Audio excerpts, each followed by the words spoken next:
So you can share your screen. So,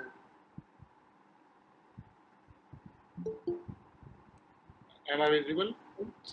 1 minute, yeah. sir. Sir, good evening, everyone. Myself, Dr. Sangeeta Gupta from Chaitanya Bharati Institute of Technology.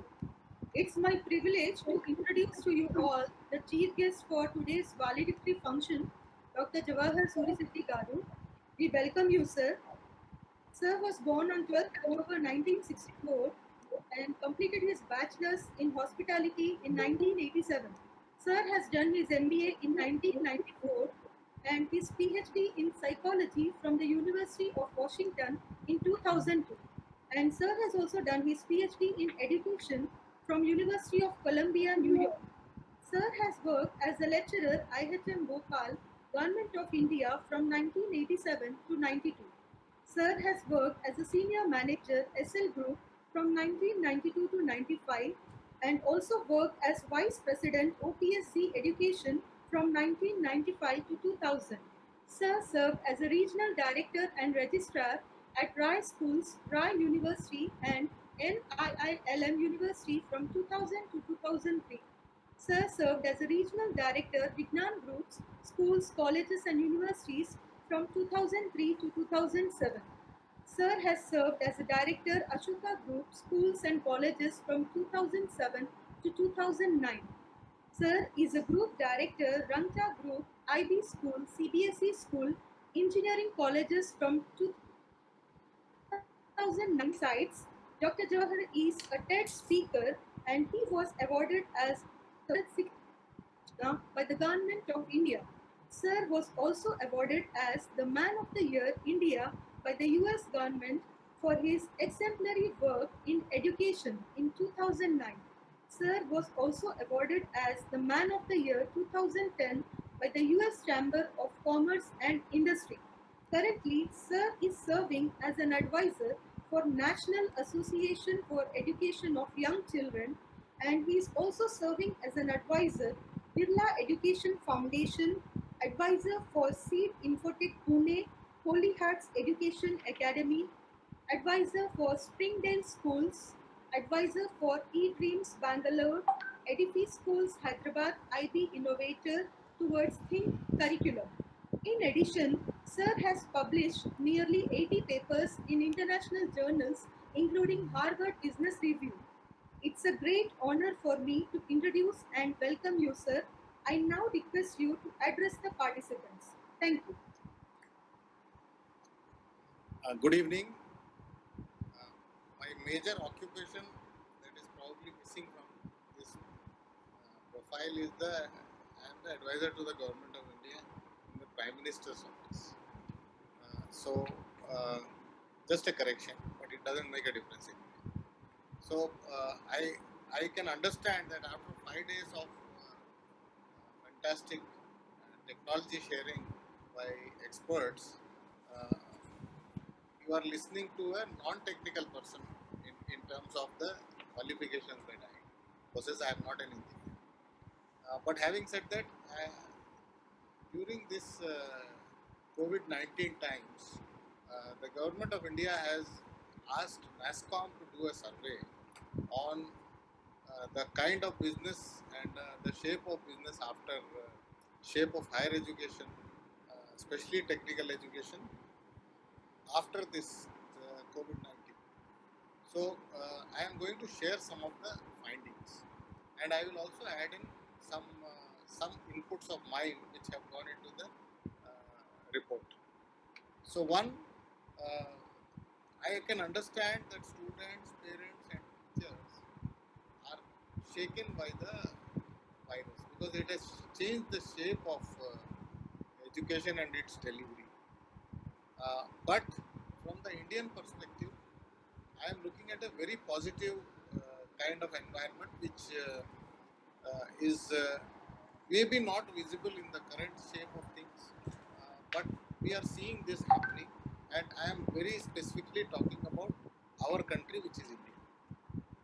So, one, the changes may be that parents would not like for the next 6 months to send their children to residential campuses with the fear of the unknown on what is the spread, what is the hygiene factors.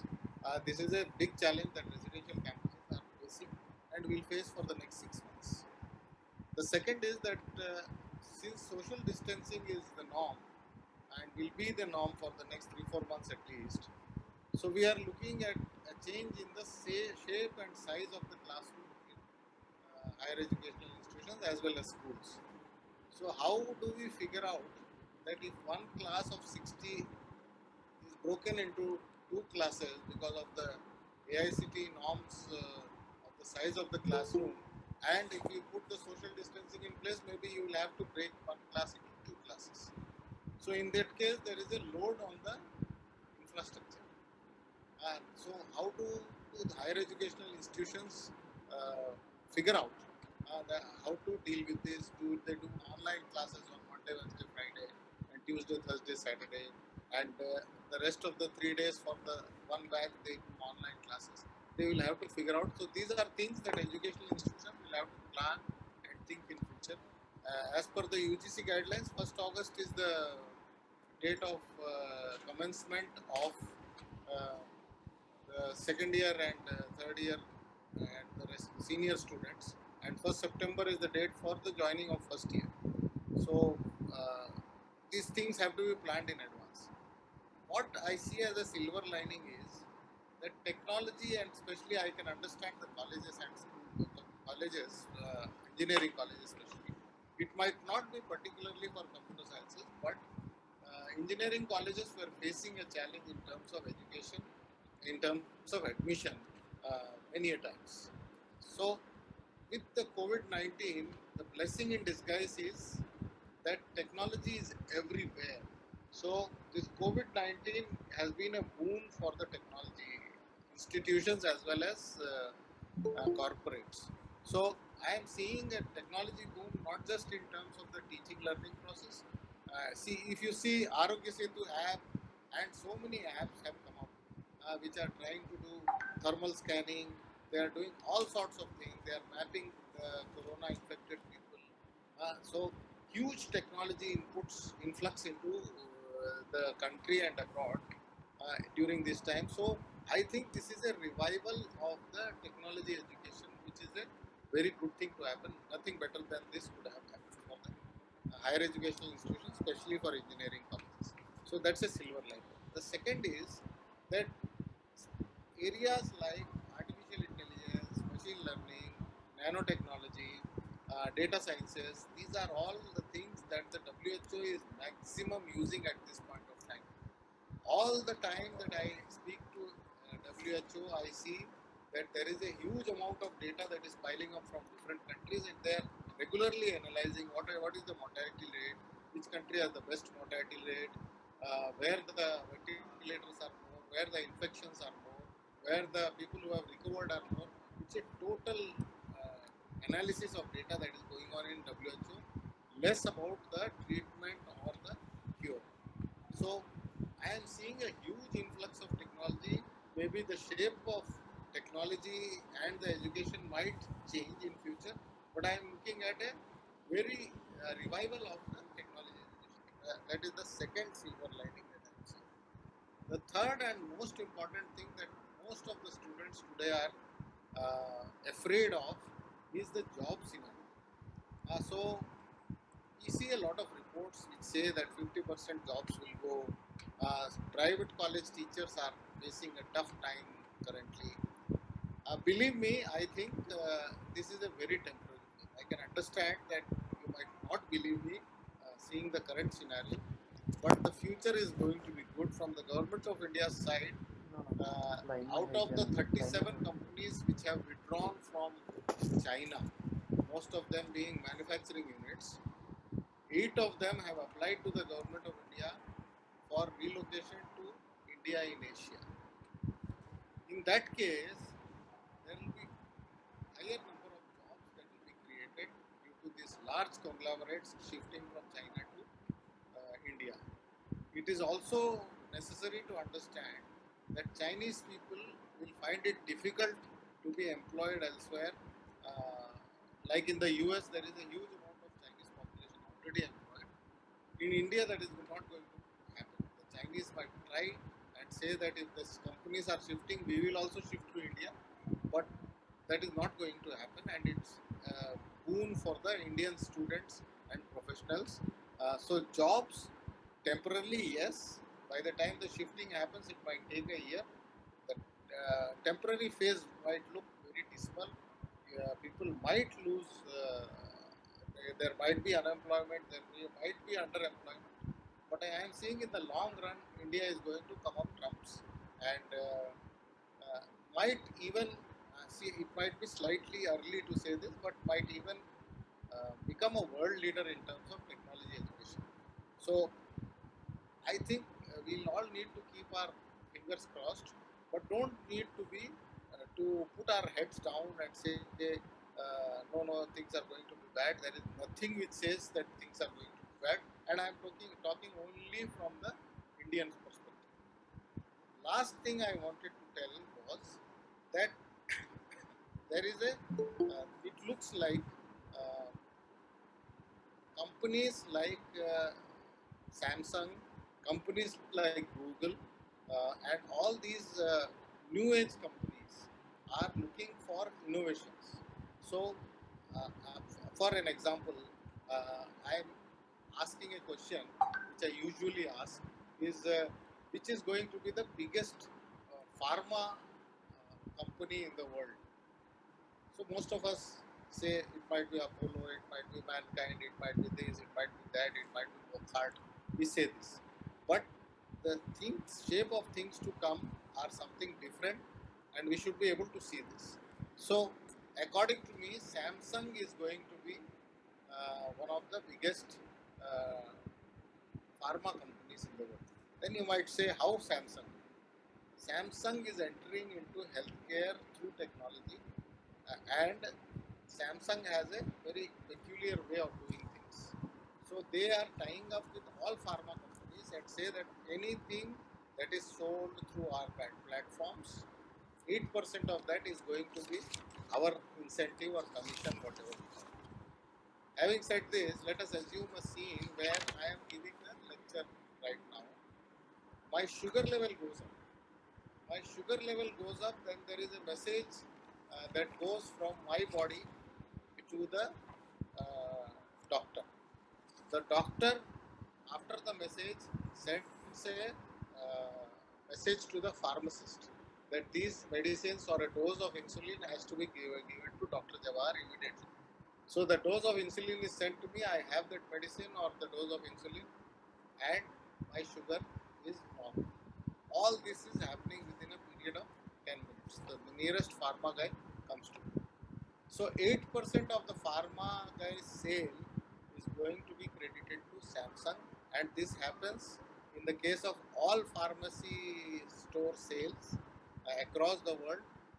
8% of this goes to Samsung without having manufacturing facilities, without having anything, just through the platform that they have created, which is on my body.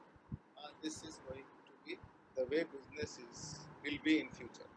So what I am saying is, your students and the faculties will need to innovate, and we have to teach innovation within our technical institutions mostly. Maybe it has to be in all higher education institutions, but technical institutions it has to be more of a focus. Innovation, if it is taught, then Samsung or such big companies might look at young boys and girls. They are not bothered about the percentages of your degree, a basic degree or a basic qualification, and then the talent pool is what they want. So if there is an innovative capability in any of our technical institutions and the students thereof, they are going to be likely to be picked up by these big conglomerates. So I think I'll end here. I have said enough. Uh, I think that uh, there is a very positive note to end with for India. COVID might stay with us, the infections might increase, mortality is very less, it is maybe for India it is less than 3%. Worldwide it might be an average of 3%, so out of 103 people might die. India has taken care that the initial numbers don't swell. The WHO had presumed in its previous meetings that 1.5 crore people of Indians will be infected by 15th of May. 15th of May has gone, we have not reached 1.5 lakhs. So we are in a very good state through lockdown. We have controlled the numbers, and now whatever increase is happening might look very high to you, but had this figure been 1.5 crores and then we increased by 1% or 2%, it would have been much higher. We are in a very good position. So I am seeing India in a very positive light, and I expect that all of you contribute to the student community positively. Your negativity as faculty is going to degrade the quality of teaching learning processes in technical institutions. So I am looking at a very positive atmosphere and not one of fear in India at least. US might be fearful, Spain might be, I am not bothered. But India I am seeing very positive.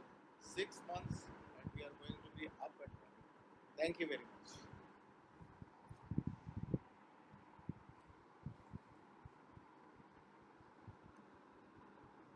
I am done.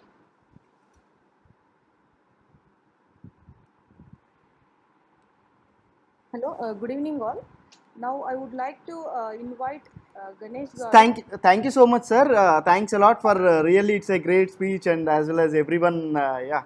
So wondering, because the thing is that as really that thing is very important as of now, as you said, that is really correct, and as well we have to be very safe. I mean, like we should take care ourselves from the COVID, and as well as yeah. I know you have very little amount of time, so we know that thanks for your time and thanks for your energy, sir. So we know that yeah, Thank you. just now you said Thank you had a call with Indian our IT minister.